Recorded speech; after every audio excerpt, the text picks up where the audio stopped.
ഇന്ന് പറയാൻ പോകുന്നത് പരിശുദ്ധമായ ഖുർആനിലെ സൂറത്ത് യാസീനിന്റെ 58-ാമത്തെ ആയത്ത് സലാമുൻ ഖൗലൻ മിർ റബ്ബിർ റഹീം എന്ന ആയത്തിനെ 129 തവണ ചൊല്ലിയിട്ട് അല്ലാഹുവിലേക്ക് നമ്മൾ ആത്മാർത്ഥമായി ദുആ ചെയ്യുക.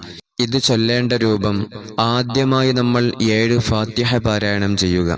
അതിൻ്റെ ശേഷം സൂറത്ത് യാസീൻ ആദ്യം മുതൽ പാരായണം ചെയ്ത് സലാമുൻ ഖൗലൻ മിർ റബ്ബിർ റഹീം എന്ന് എത്തുന്ന സമയം അവിടെ 129 തവണ നമ്മൾ ഓതിയിട്ട് സൂറത്ത് യാസീനിനെ നമ്മൾ പൂർത്തീകരിക്കുക.